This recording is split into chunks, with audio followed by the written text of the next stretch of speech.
90 రోజుల కోర్సు పూర్తి చేస్తే చాలు 100% ప్లేస్మెంట్ సపోర్ట్ తో సాఫ్ట్వేర్ జాబ్ మీ సొంతం. వెంటనే కోడ్ జ్ఞాన్ డెస్టినేషన్ ని సంప్రదించండి.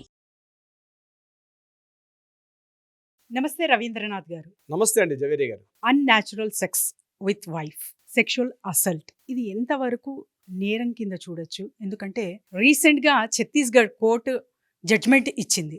దీనిపైన వివరాలు. ఛత్తీస్గఢ్ హైకోర్టులో ఒక కేసు వెళ్ళడం జరిగింది. ఆ కేసుకు సంబంధించిన వివరాలు ఏంటంటే 15 ఇయర్స్ మ్యారిటల్ స్టేటస్లో ఉండి మ్యారిటల్ లైఫ్లో డీల్ చేసిన తర్వాత తను ఏం చేసిందంటే వేరే కారణాల రీత్యా డీవీసీ ఫైల్ చేస్తూ డొమెస్టిక్ వైలెన్స్ కేసు ఫైల్ చేస్తూ కూడా తన హస్బెండ్ తనతోటి అన్యాచురల్ సెక్స్ అదేవిధంగా సెక్సువల్ అసాల్ట్ చేస్తున్నారని చెప్తూ ఆవిడ కోర్టుకి వెళ్ళిన తర్వాత దీని మీద చాలా డిస్కషన్స్ జరిగిన తర్వాత ఫైనల్గా ఛత్తీస్గఢ్ హైకోర్టు ఒక జడ్జిమెంట్ ఇవ్వడం జరిగింది. ఆ జడ్జిమెంట్లో ఏముందంటే ఇది 15 ఇయర్స్ వాళ్ళు కలిసి మ్యారిటల్ ఒక లైఫ్లో ఉన్నారు కాబట్టి ఇది వాళ్ళిద్దరమే జరుగుతుంది. మనం సెక్సువల్ అసాల్ట్ కానీ లేకపోతే అన్యాచురల్ సెక్స్ అనేది మనం పరిగణించలేము. సో దాన్ని మనం అలా అని చెప్పి అతన్ని సెక్షన్ 375 అంటే రేప్ కిందకు వస్తుంది. ఐపీసీ 375 అనేది రేప్ కిందకు వస్తుంది.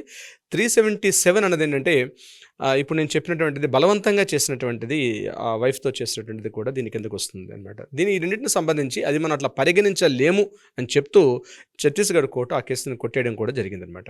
అంటే ఇక్కడ మన చట్టాలు ఏం చెప్తున్నాయంటే మహిళల యొక్క రక్షణ చట్టాలు ప్రధానంగా 2 రకాలు ఉంటాయి. ఒకటి ఏంటంటే డొమెస్టిక్ వైలెన్స్ చట్టం, ఇది 2005కి సంబంధించినటువంటి సవరణ చేసినటువంటి అమెండ్మెంట్ అనేటువంటి యాక్ట్. ఇది కాకుండా హిందూ మ్యారేజ్ యాక్ట్ ఏదైతే 1956 యాక్ట్ ఉందో 1955 ఆ 55 యాక్ట్ కూడా మనకి ఇదే చెప్తుంది అనమాట. సో దీనికి సంబంధించి భార్యాభర్తల మధ్య ఉన్నటువంటి ఏదైతే ఒక మ్యారిటల్ స్టేటస్లో ఉంటూ భార్య మీద భర్త చేస్తున్నటువంటి దాన్ని మనం పరిగణించలేమని చెప్తుంది మనకి డీవీసీలో స్పష్టంగా చెప్తుంది అనమాట. అంటే అది మానసిక స్థాయిలో ఉంటుంది తప్పించి శారీరకంగా ఉన్నది కాదు అని చెప్పి డీవీసీలో మనం ఫైల్ చేయలేం. ఒకవేళ శారీరకంగా నా భర్త తన మీద చేశాడు అంటే ఖచ్చితంగా ప్రూఫ్స్ సబ్మిట్ చేయాల్సి వస్తుంది.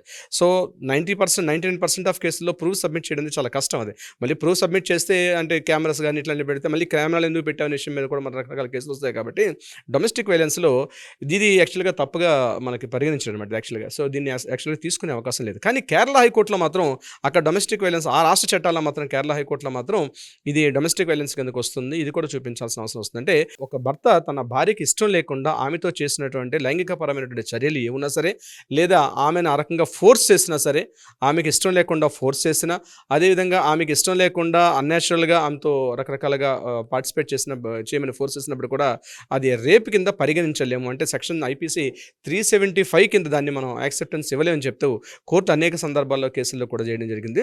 దీనికి సంబంధించి ఢిల్లీ హైకోర్టు ఒక వెడిక్ట్ ఇచ్చినప్పుడు కూడా దాంట్లో చెప్పడం జరిగింది ఏంటంటే నేచురల్గా మనం చెప్పలేము భార్యాభర్తల విషయంలో, అది వాళ్ళిద్దరి మధ్య అండర్స్టాండింగ్, అంటే భార్యాభర్తలు అనేది ఒక వైవాహిక జీవితం ఉన్నారు కాబట్టి అట్లా మనం పరిగణించలేమని చెప్పారు. కానీ ఇది మరలా హిందూ వారసత్వం, ఇప్పుడు నేను చెప్పినట్టు హిందూ మ్యారేజ్ యాక్ట్లో మాత్రం భార్య అనుమతి లేకుండా భర్త చేసినటువంటి ఎటువంటిదైనా దాన్ని రేప్గా పరిగణించవచ్చు అని చెప్తూ మనకి హిందూ మ్యారేజ్ యాక్ట్లో ఉంటుంది. బట్ డొమెస్టిక్ వైలెన్స్ యాక్ట్లో మాత్రం అటువంటి క్లాజ్ అయితే మనకి ఎక్కడ మెన్షన్ చేయలేదన్నమాట. అది పరిగణించడం కాదు, పరిగణిస్తే దాన్ని ఖచ్చితంగా మానసికంగా అంటే మెంటల్ హెరాస్మెంట్, గృహహింస చిట్టగా తీస్తాం, కొట్టడం, తిట్టడం, ఇట్లాంటి ఫిజికల్ హెరాస్మెంట్స్ ఉంటాయి. కానీ ఈ సెక్సువల్ అసాల్ట్ లేకపోతే అన్యాచురల్ ఈ రకంగా చేసేదాన్ని విషయాన్ని మనం తీసుకొని దానికి చాలా డెఫినేషన్స్ చాలా ఇవ్వడం జరిగింది. ఇకపోతే సుప్రీంకోర్టు సంబంధించి 2002లో కేసు ఇంకా ఆల్రెడీ పెండింగ్లో ఉంది. ఆ కేసు ఇంకా హీరింగ్స్ అవుతున్నాయి. ఇంకా అది కూడా ఇప్పటివరకు సుప్రీంకోర్టులో కూడా జడ్జిమెంట్ అయితే రాలేదు. ఇప్పుడు మనం మాట్లాడుకున్నటువంటి ఈ టాపిక్ మీద ఏదేమైనప్పటికీ కూడా క్లియరింగ్ ఏంటంటే ఒక వైవాహిక జీవితంలో హస్బెండ్ వైఫ్ ఇద్దరు ఉండేటప్పుడు వాళ్ళిద్దరూ మ్యారిటల్ స్టేటస్లో ఉన్నటువంటి లైఫ్లో అది 1 year అయిందా 2 years అయిందా, అయితే ఇక్కడ క్లాజ్ మెన్షన్ చేశారంటే అబవ్ 18 years అని మెన్షన్ చేశారు. ఇక్కడ బిలో 18 years కాకుండా అబవ్ 18 yearsలో ఉంటూ అటువంటి సమయంలో మ్యారేజ్ అయిన తర్వాత భర్త చేసినటువంటి లైంగిక దాడి లేకపోతే కావాలని చెప్పి ఆమెను ఫోర్స్ చేసే విధానంలో కూడా ఎటువంటి విషయాల్లో మనం క్లియర్గా మెన్షన్ చేయలేమని చెప్పి మన చట్టాలే చెప్తున్నాయి. రీసెంట్గా ఛత్తీస్గఢ్ కోర్టు కూడా దీనికి సంబంధించిన తీర్పు ఇచ్చింది. అయితే ఇది దేశవ్యాప్తంగా ఒక్కొక్క రాష్ట్రంలో ఒక్కొక్క రకాల చట్టాలు కూడా ఉన్నాయి దీనికి సంబంధించి. బట్ సెంట్రల్ యాక్ట్ విషయానికి వచ్చినట్లయితే మన ఐపీసీ సిఆర్పీసీ సెక్షన్స్లో వచ్చేసరికి మాత్రం సెక్షన్ 375 ఏదైతే రేప్ అని చెప్తున్నామో అది అప్లికబుల్ కాదు, 377 కూడా అప్లికబుల్ కాదు అని చెప్తూ కూడా కొన్ని సందర్భాల్లో కేసులు కూడా జడ్జిమెంట్స్ ఇవ్వడం జరిగింది. జవేరి గారు, ఒక జడ్జ్మెంట్ వచ్చింది కోర్టు నుంచి అంటే చాలా వరకు అందరికీ అది చెందుతుంది అన్న భావంలో ఉంటారు. అసలు ఎలా తెలుసుకోవడం? అంటే ఇప్పుడు హైకోర్ట్స్ ఇచ్చేటువంటి జడ్జిమెంట్స్ ఏవైతే ఉంటాయో రేపు అంటే ఫ్యూచర్లో మన కోర్టులో వాడేటప్పుడు దీన్ని మనం అక్కడ ఆ సైటేషన్స్ మనం చూపిస్తాం సుప్రీంకోర్టు జడ్జిమెంట్స్కి వెళ్ళేసరికల్లా. సో చట్టాలు అనేవి వేరు, యాక్ట్స్ అన్నవి ఇక్కడ జడ్జిమెంట్స్ కాపీస్ వేరు. మనం రేపు ఆర్గ్యుమెంట్స్కి వెళ్ళేటప్పుడు ప్రత్యేకించి కేసుల్లో జడ్జిమెంట్ కాపీని మన సైటేషన్ చూపించి వెళ్తాం మనం. సో అండ్ సో సందర్భంలో సో అండ్ సో పలానా హైకోర్టు పలానా సందర్భంగా తీర్పిచ్చిందని చెప్తూ మనం హైకోర్టుకి అప్పీల్ చేసుకునే సందర్భంలో ఉంటుంది. హైకోర్టు కావచ్చు, పై కోర్టులకు వెళ్ళడానికి, సుప్రీంకోర్టుకి వెళ్ళడానికి ఈ జడ్జిమెంట్ కాపీస్ ఉపయోగపడతాయి.